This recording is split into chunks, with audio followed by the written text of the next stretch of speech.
Welcome to Lesson 7 of Coping as Christians. It's based on the wonderful book by Maxie Dunnam, Coping as Christians. And if you have not purchased the workbook, you might be inspired to do so now, and it's a great help. And I highly recommend all of Maxie's material that he puts out. He does a great job. This will be our last lesson in the series, but soon we'll be announcing our next series. We'll take a break for a couple of weeks, then we'll have a new series starting for you. I hope that you've enjoyed it. If you missed any of the lessons, you can go back on our webpage and pick them up. As always, it's good to have a Bible handy and something to write with. And you can always hit pause and stop the video so that you can take a few notes or respond. Once again, thank you for being with us here at Centenary United Methodist Church. Today we're going to talk about compassion fatigue. When I was a young guy in college, I changed my major. I went to school as a music major on a music scholarship, but I felt a lot of things happened in my life, and so I changed. And when I came out of college, I was a caseworker and a therapist. Started to become a family therapist. At first, I worked for the United Methodist Church, a mission agency of the Methodist Church, Methodist Placement and Counseling, and my job was varied. One day I was dealing with somebody who had just terrible problems. The next day I was helping a family adopt a child. And so there was a really good balance there. After a while, I was invited to come and join and work at another agency, and it was a nice promotion. But at that agency, it was also for a church group, another denomination. In that agency, I had a very specific kind of a job. I worked with the children and the families of people who had been incarcerated in Oklahoma.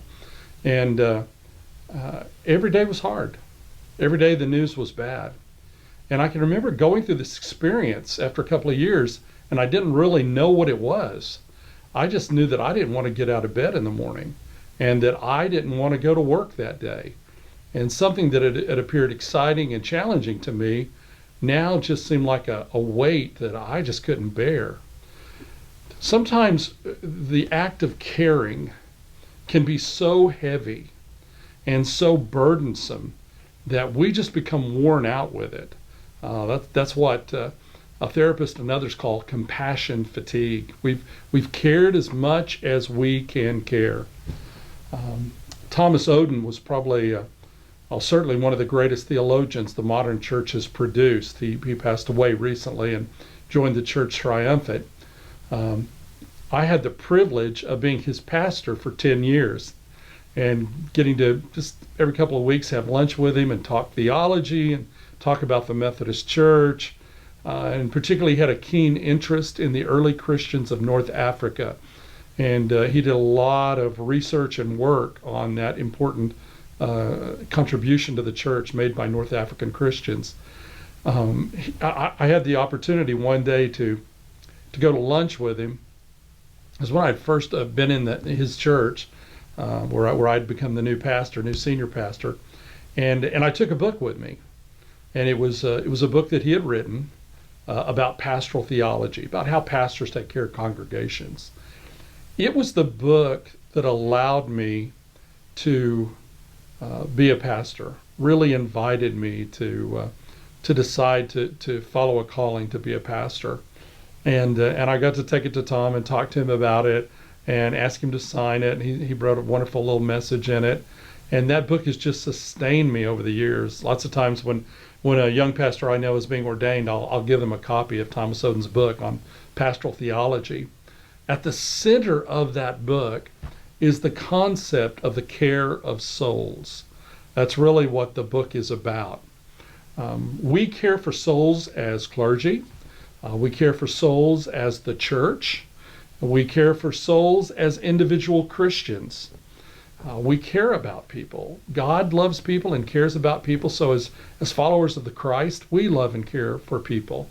Often those people are very close to us, and we have a lot invested in that caring relationship. Tom Oden's book, was really written in a powerful way to help pastors sustain that care over many, many years. And I just can give him, have to give him so much credit for with the things that I learned in that book before I ever met him. I read the book and studied it long before, 25 years before I ever met him. Those tools have been so important to me. As a caseworker, I burned out.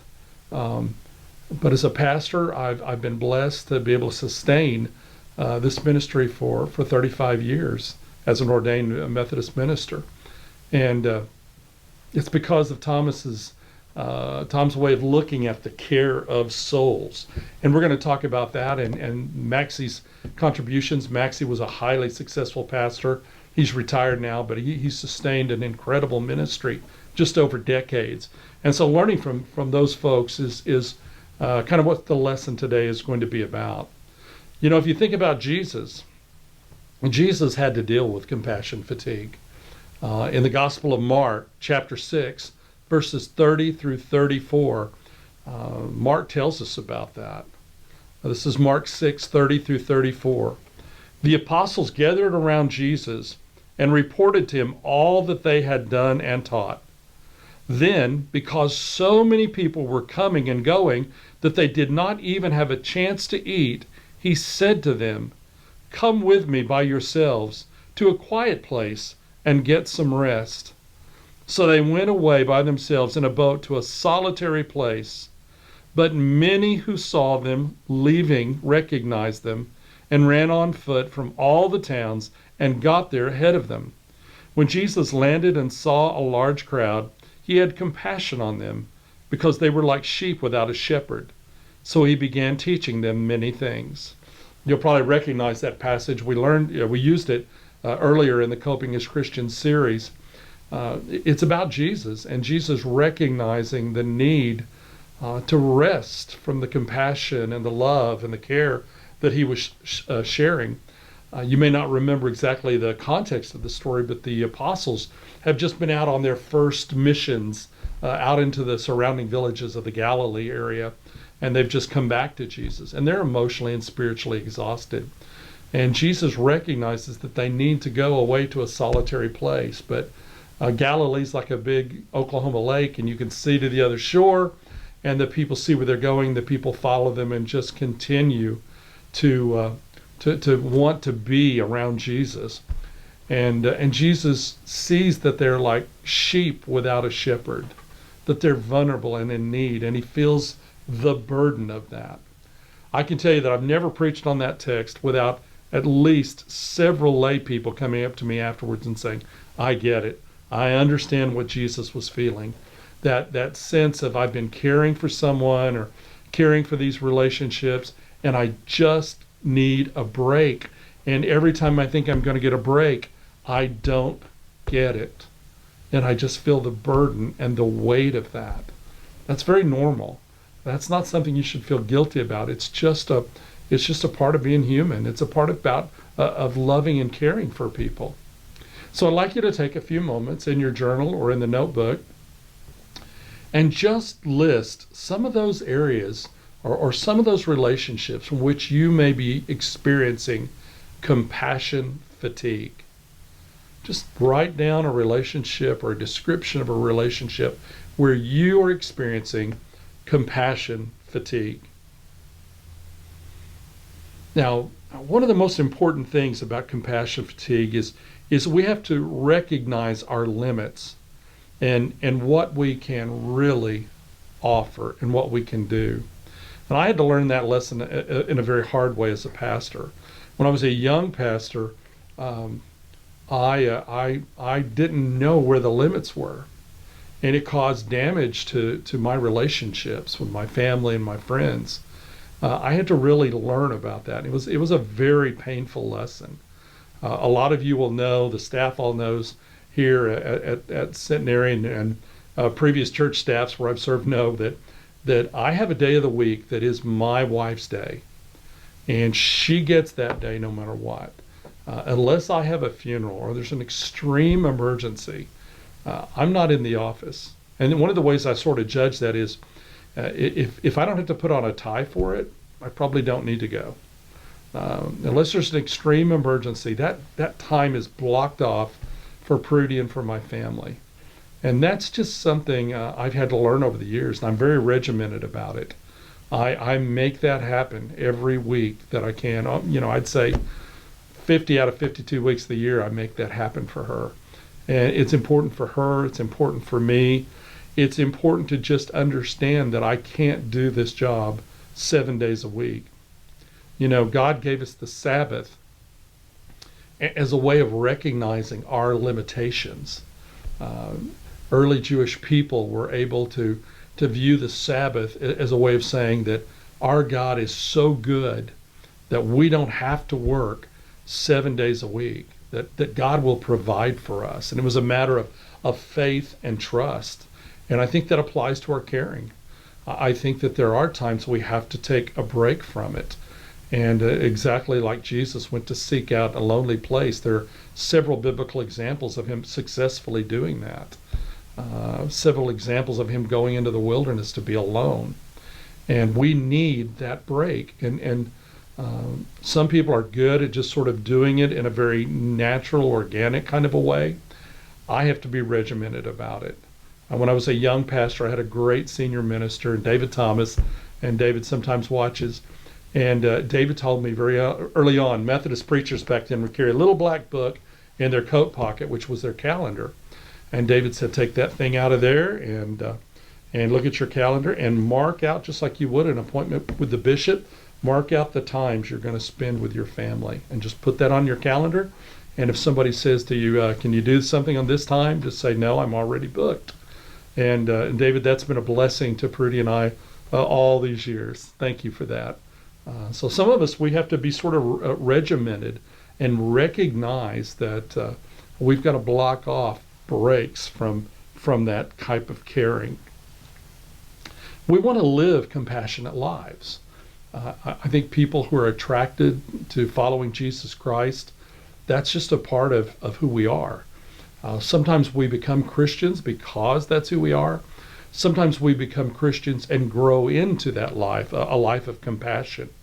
But we have to know how to manage that and how to deal with that in a way that brings blessings to the people around us and keeps us healthy and strong. I always, pastors will sometimes kid about the airline instruction, the instruction you get when you're about to take a flight, and the flight attendant says, when the masks drop down, if the masks drop down, put your own mask on first before you try to help anybody else.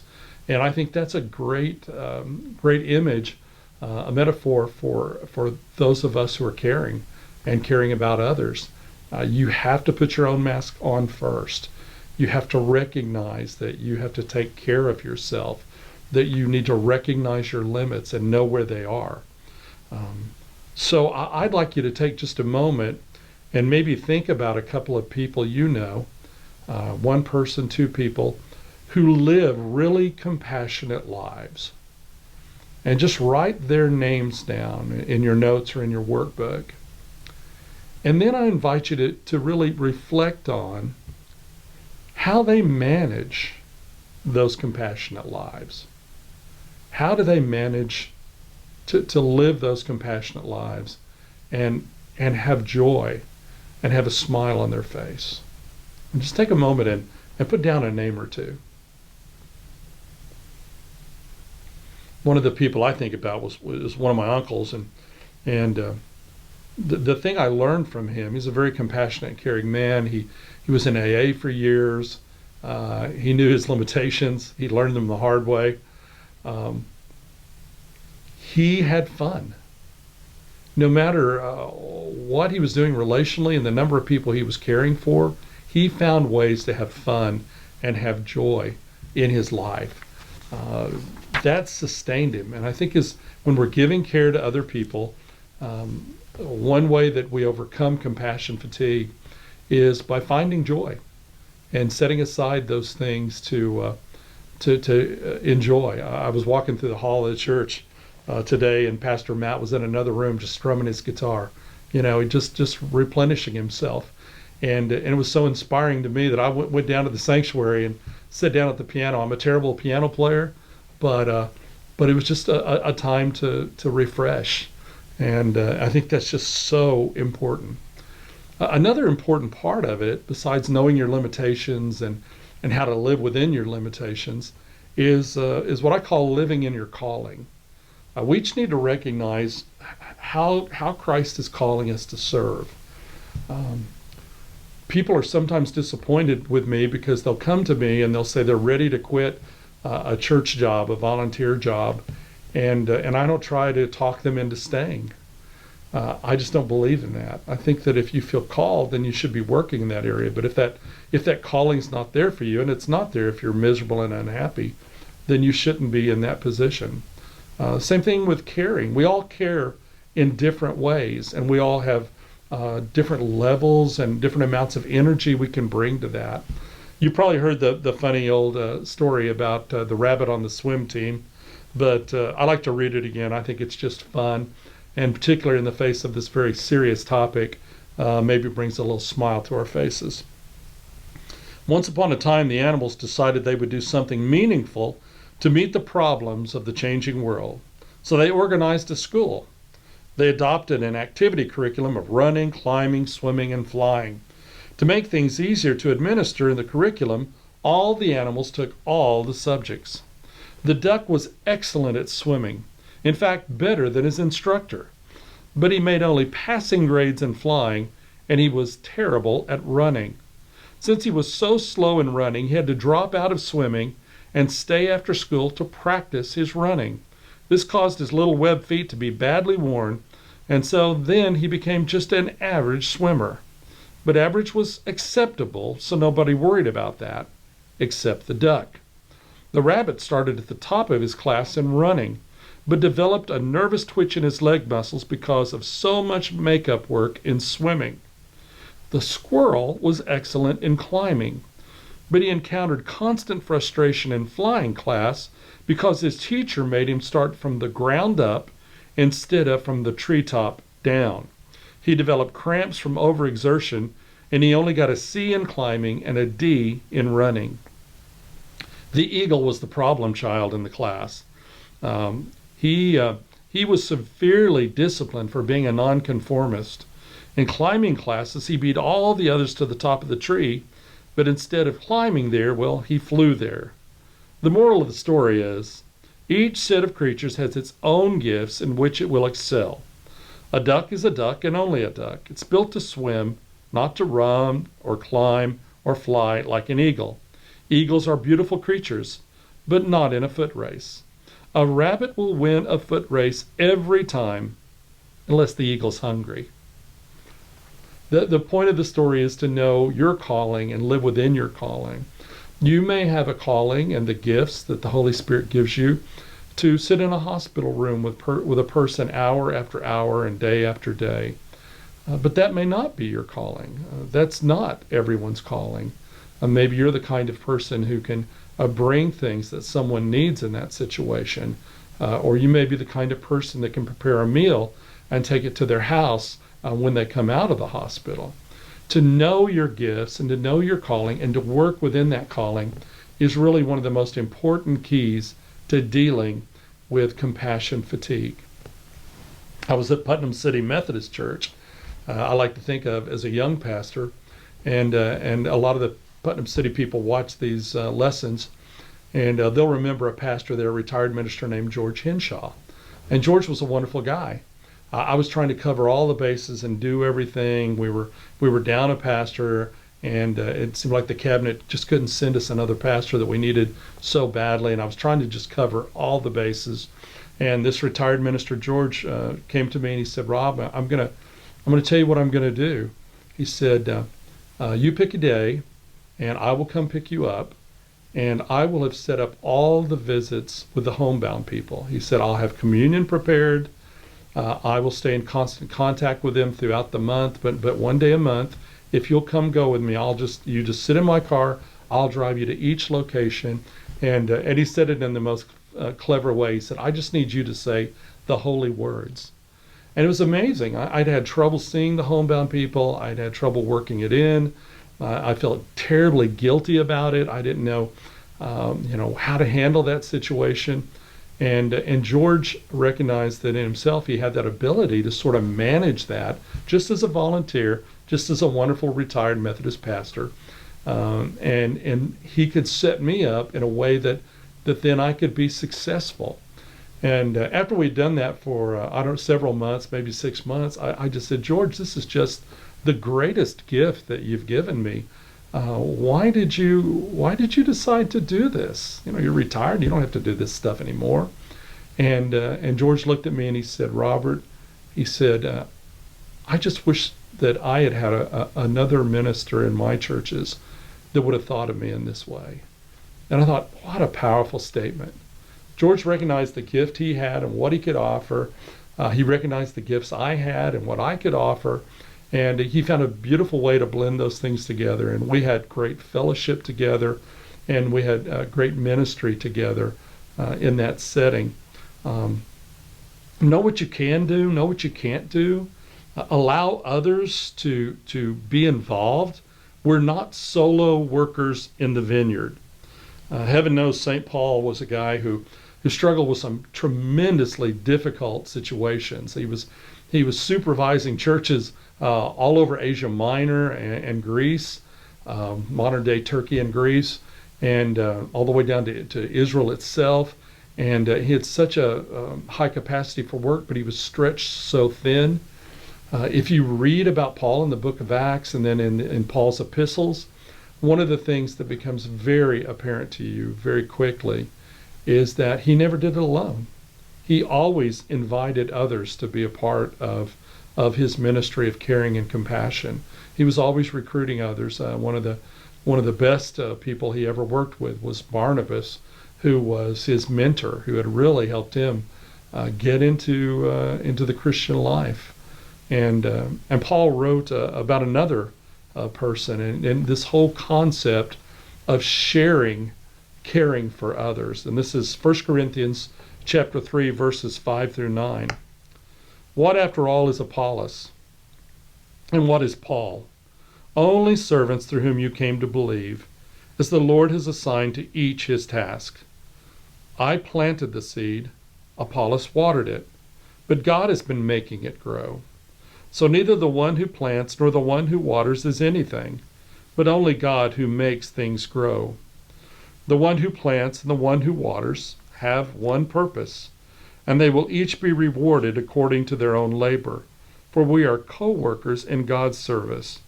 You are God's field, God's building. I think about Pastor George Henshaw and the way that he worked with me to care for folks in nursing homes and retirement centers and people who were shut-ins at home. To allow yourself to be a part of a team, to even go and ask others if they will help you in those places where you are caring for others is one of the most important things. Think about those things you listed as areas maybe where you're feeling compassion fatigue, and just put a check mark next to any of those for which you are having trouble recognizing your limitations. Now, I encourage you for the coming week to think about those situations and how you might share the burden of caring with others. It may be that someone else can be involved directly in that caring situation, or maybe it will be that you recognize your limits and you give yourself time off, or it may be even that you just need to go talk to the pastor or to a Christian friend and just sort of debrief the situation. That can be so helpful to just go and vent and let it out. I think about over the years, so often I've had people in the church who had a loved one who was very, very sick, and they felt guilty about being tired for caring for them.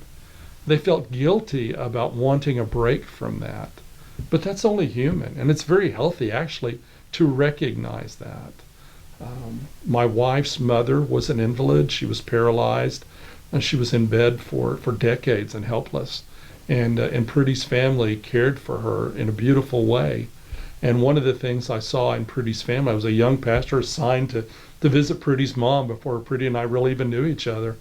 One of the things that I so value in seeing in Prudy's family in that situation was they took turns.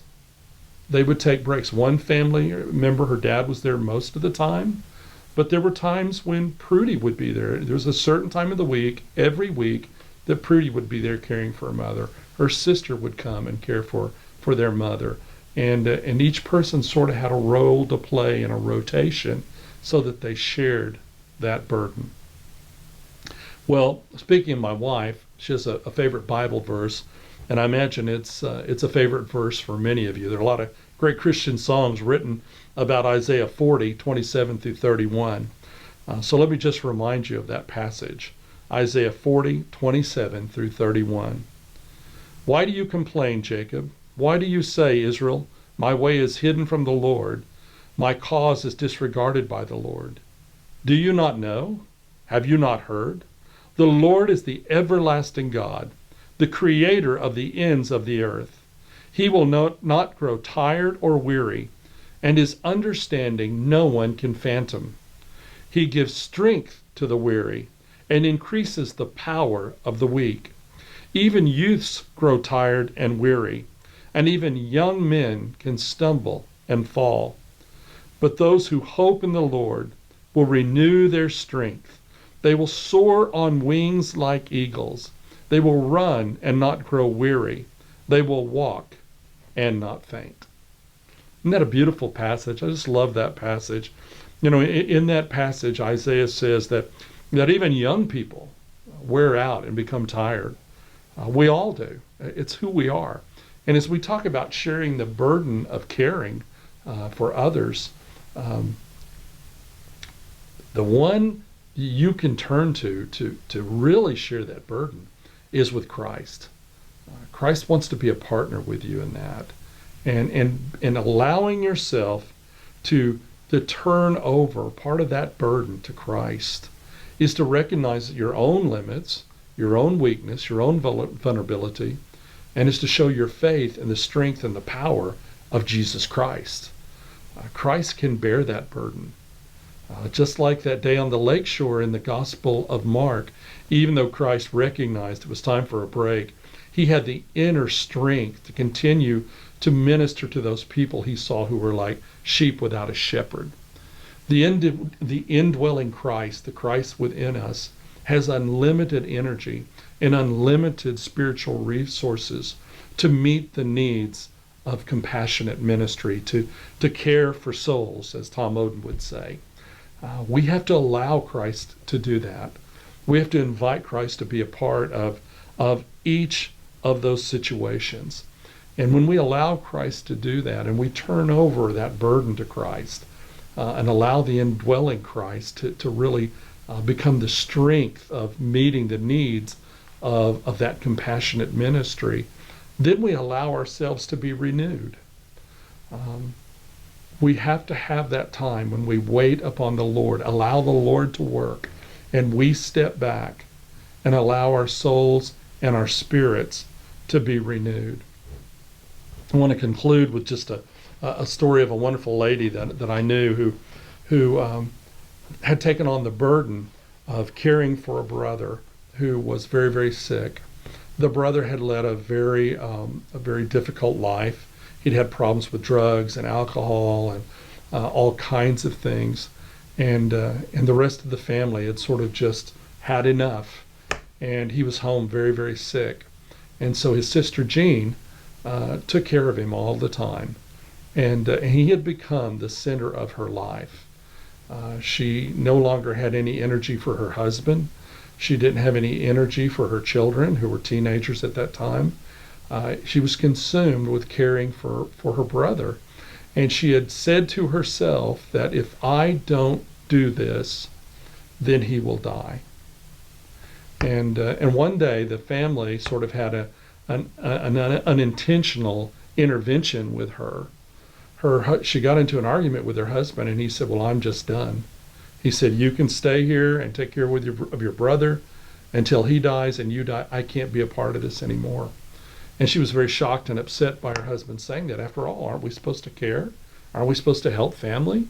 And she was even more shocked when her two teenagers came out of their rooms and joined in and said to Jean, "We've had it. We've had it. It's too much. We can't go on any further.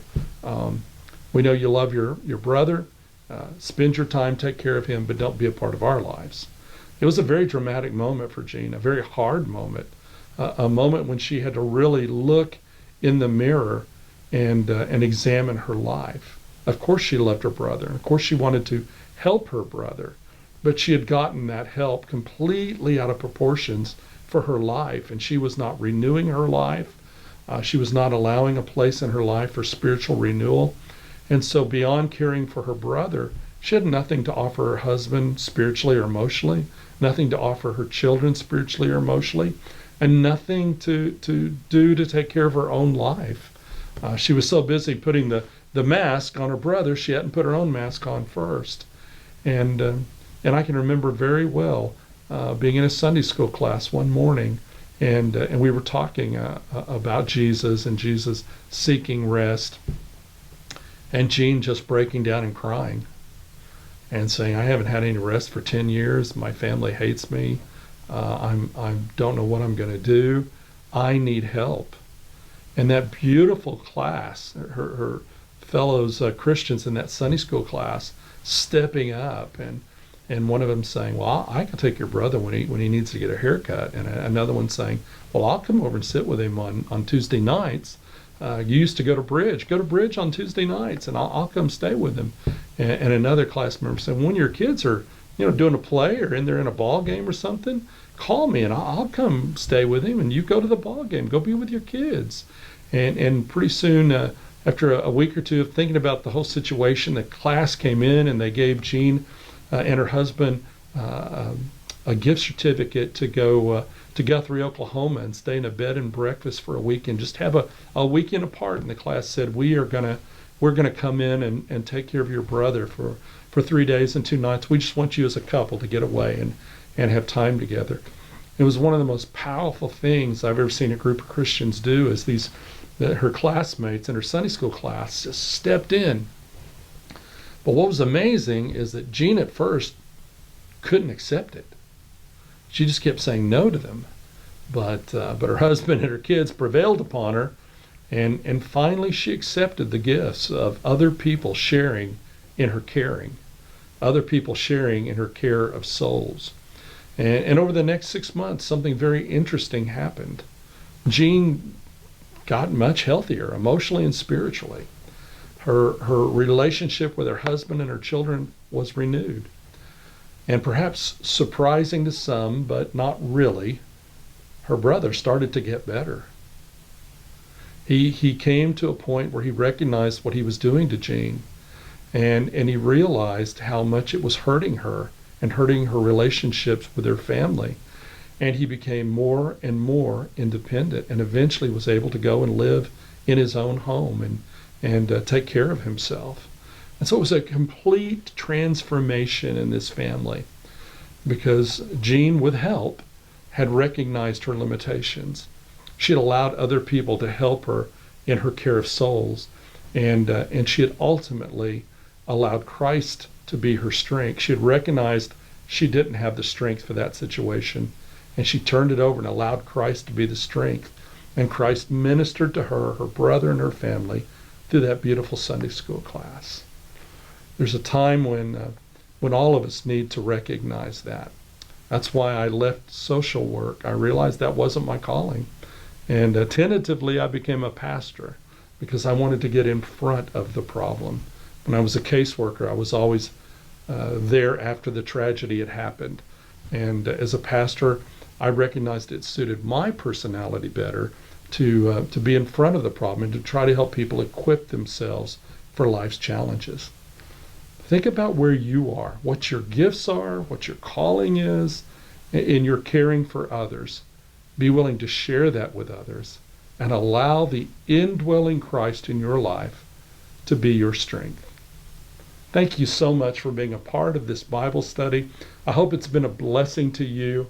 I appreciate so much. All of you have been such faithful participants in this.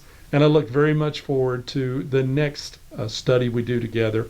I also want to say a special thanks to Kevin McCartney, who has to come every week and sit quietly and put this all together, and does a beautiful job of that. Thank you again, and join us once again the next opportunity you have at Centenary United Methodist Church.